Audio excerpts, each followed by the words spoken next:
Thanks for joining me on episode 1580 of the Inspired Stewardship Podcast. I'm Carol Slosky.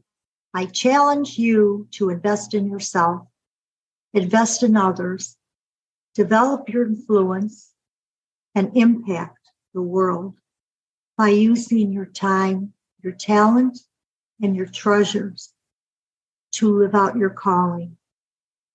Having the ability to find a path to healing after this grief is your key.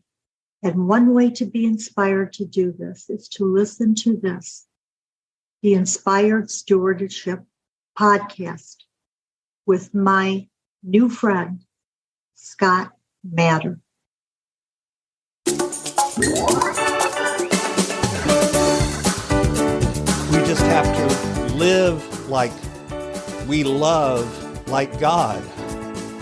We have to do it no matter what. We have to stop looking at everything as if it's conditional and recognize that God's love is everlasting and unconditional no matter what. Welcome and thank you for joining us on the Inspired Stewardship Podcast. If you truly desire to become the person who God wants you to be, then you must learn to use your time, your talent, and your treasures for your true calling. In the Inspired Stewardship Podcast, you will learn to invest in yourself, invest in others, and develop your influence so that you can impact the world.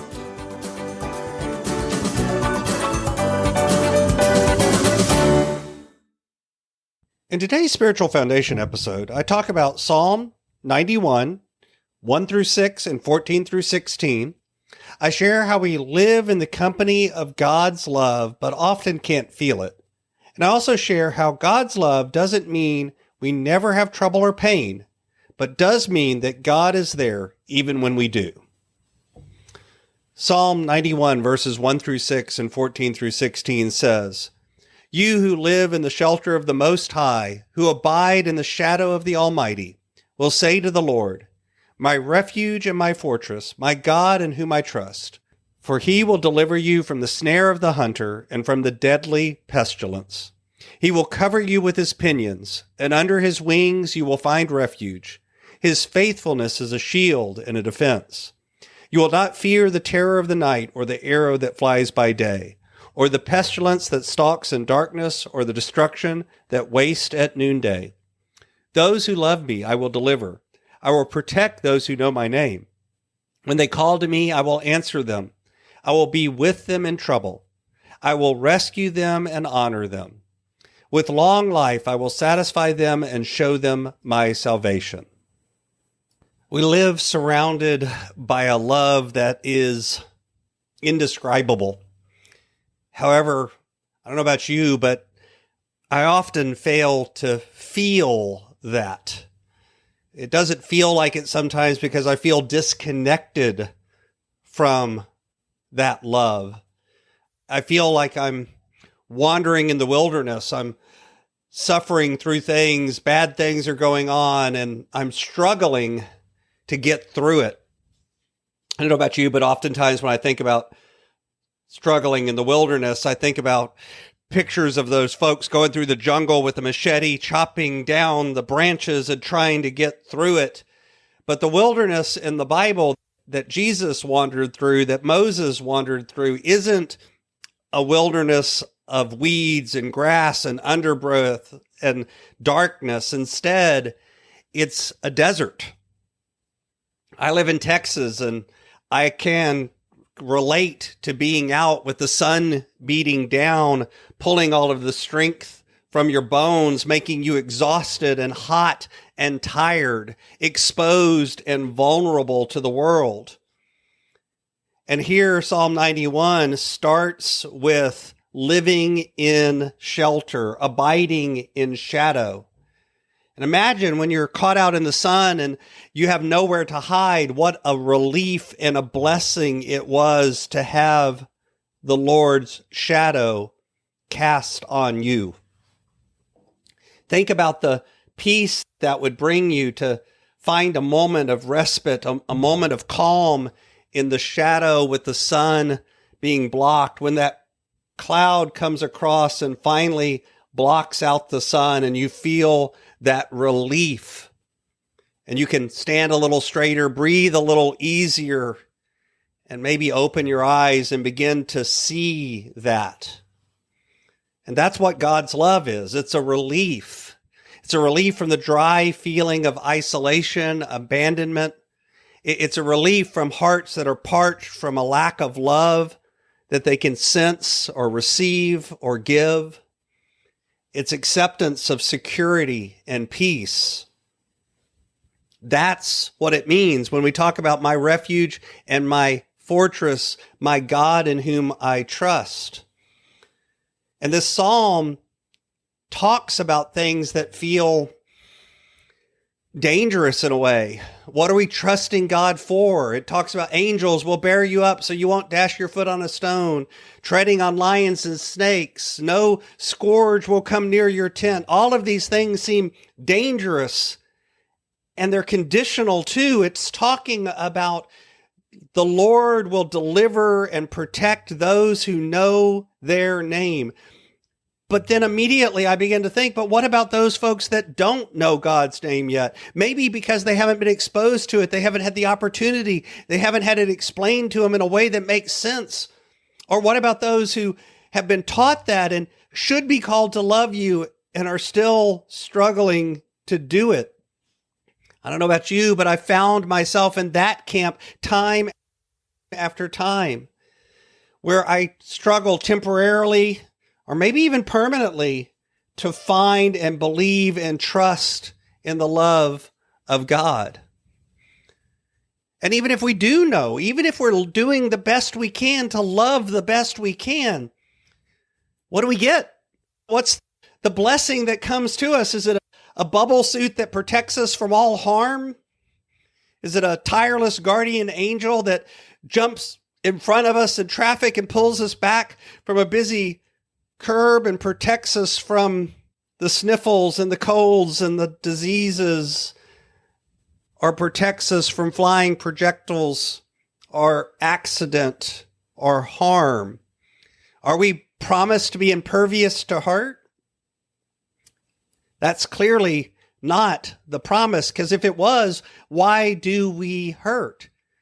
And honestly, sometimes I hear that from people, that the only reason you're hurting is because you don't trust in God enough. You're not paying attention to God enough. You're not doing it right. You're not loving right. You're not treating right. You're not following the right rules. You're not doing it right. You didn't know enough. You didn't act enough. You aren't enough. But the truth is, I hope that you know better. Our head, at least, sometimes understands that. We know better in our head, but our deep down inside, our guts, our heart sometimes still feels abandoned. And we still say, why me? Why do bad things happen to good people?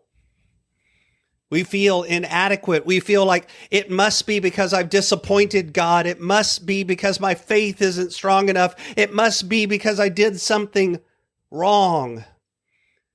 God must have put conditions on my love, and I failed to meet those conditions. But the truth is, God's love is constant, unconditional love. Psalm 91 says, there's nothing that can happen to us that takes it away. The last two verses, when they call to me, I will answer them. I will be with them in trouble. I will rescue them and honor them. God promises to answer when we call. Sometimes we don't hear the answer. Maybe because we moved away and we're too far away from God at that moment to hear. Maybe because we haven't learned the right way to listen or to understand. Maybe we've put hoops and conditions on God's love, but God didn't. We did. And God doesn't like to jump through hoops, but God will answer. The second promise, this verse says, I will be with them in trouble. It doesn't say God will keep us from trouble. And I don't know about you, but most of the trouble I find myself in is my fault. And God gives us the freedom to wander away, to make mistakes. We should celebrate that even then, even in our stubbornness, even when we make bad choices, even when we try to set ourselves up to be God and judge others the way God judges, even when we do it all wrong, that doesn't stop God from being with us. And I don't know about you, but the next part where it says, the rescue, I will rescue them and honor them. It feels like that must be a get out of jail free card. God will rescue us. That means that God will pull us out of it when things go wrong, right? I don't know about you, but it doesn't seem to work that way, because it also says God will honor us. And that includes allowing us to make our own choices and then allowing us to live with the consequences, because that's giving us honor. But we still can call upon God, and God will be there, and God will rescue us. God will show us salvation. We just have to live like we love like God.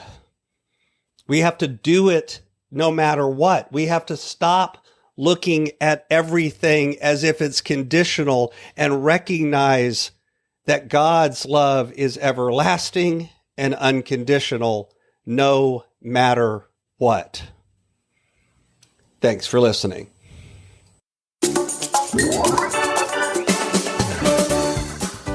Thanks so much for listening to the Inspired Stewardship podcast.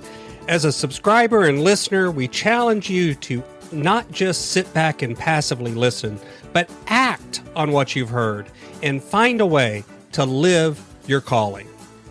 If you enjoyed this episode, do me a favor. Go over to facebook.com/inspired stewardship and like our Facebook page and mark it that you'd like to get notifications from us so that we can connect with you on Facebook and make sure that we're serving you to the best of our abilities with time and tips there. Until next time, invest your time, your talent, and your treasures. Develop your influence and impact the world.